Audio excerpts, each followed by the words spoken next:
So, is the mind separate from the body? Is your mind something separate from your brain, or is it what your brain does? And this is a question that sits at the heart of psychology, psychotherapy, and hypnotherapy in a number of different ways. And it's known as dualism. And dualism is the philosophical view that mind and body are fundamentally different things.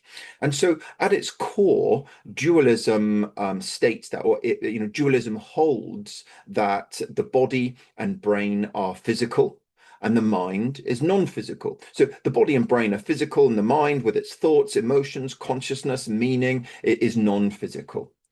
And there's a sort of central tenet, and it's this notion that mental experiences cannot be fully explained by physical processes alone. And that's an idea that was most famously popularized by the 17th century philosopher René Descartes, who famously argued, "I think, therefore I am." Now, Descartes believed that the mind was a non-material substance, something that was distinct from the physical body and brain.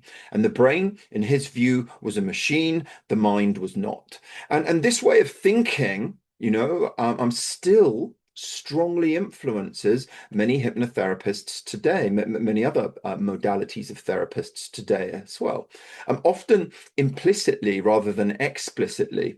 Now, there are some different types of dualism. Dualism isn't just a single idea. It's not just one idea. There are several versions. There is substance dualism, and this is the classic Cartesian view that the mind and body are two different substances, and that the mind exists independently of the brain. There is property dualism, which is a bit more common in modern thought, that there is only one substance, and that's the physical brain, but mental states have non-physical properties that can't be reduced to neurons alone. And then there is practical or clinical dualism.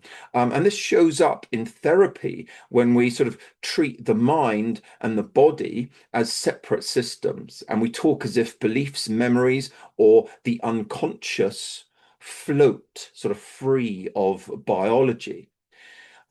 Now, this isn't necessarily wrong, but it does carry a number of assumptions that are worth examining if we're going to be robust and thorough within our field. There are there is a case for dualism. There are arguments for dualism. Dualism remains appealing for some good reasons. Firstly, we have subjective experience, thoughts, emotions, imagery, meaning. These things all feel qualitatively different from just neurons firing, and a brain scan doesn't seem to capture what sadness or hope feel like. Secondly, we have intentionality and meaning. Mental states are about things, beliefs, goals, symbols, and this sort of aboutness is hard to explain purely in physical terms. And we also have clinical intuition. In hypnotherapy, especially, experiences can feel as though the mind is acting independently, creating analgesia and imagery and dissociation or rapid emotional change. And these experiences can strongly reinforce a dualist worldview. And certainly it has done so in many corners of the hypnotherapy field.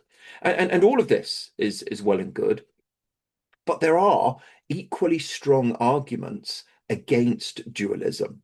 In particular, what neuroscience shows, and modern neuroscience presents some serious challenges to dualism that must not be ignored. Firstly, brain damage changes the mind. Okay, so injury to specific brain regions can alter personality, emotional regulation, moral reasoning, memory, identity. So if the mind was separate, why would physical damage so reliably change mental life? Then, brain chemistry alters consciousness as well, so anesthetics, antidepressants, psychedelics, alcohol, for example, all of these things change subjective experience by altering brain chemistry, not by interacting with a separate mental substance. We also have, neural correlates of consciousness. So neuroscience consistently shows tight links between brain activity patterns, conscious awareness, emotion, and perception. When the brain changes, experience changes.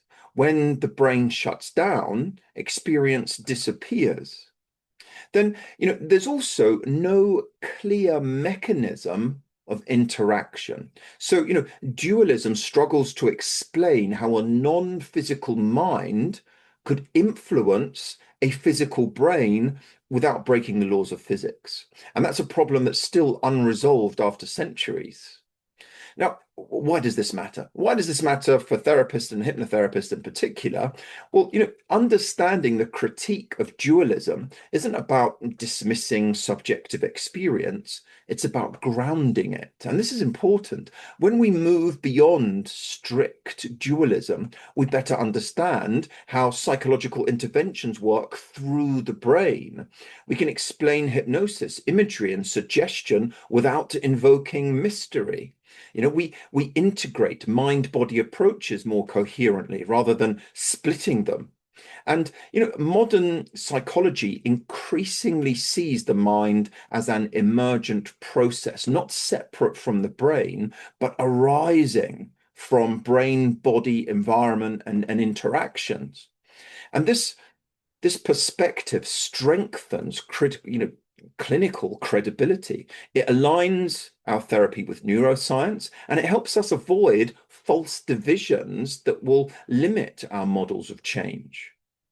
So, with that in mind, that the mind may not be separate from the body, but that doesn't make it any less powerful. Understanding how mental experiences emerge from biology doesn't reduce therapy, it deepens it. For clinicians, especially hypnotherapists, questioning dualism isn't a threat to our work. In fact, it is an opportunity to make it more precise, more scientific, and ultimately more effective. Okay, that's it for today. Thank you.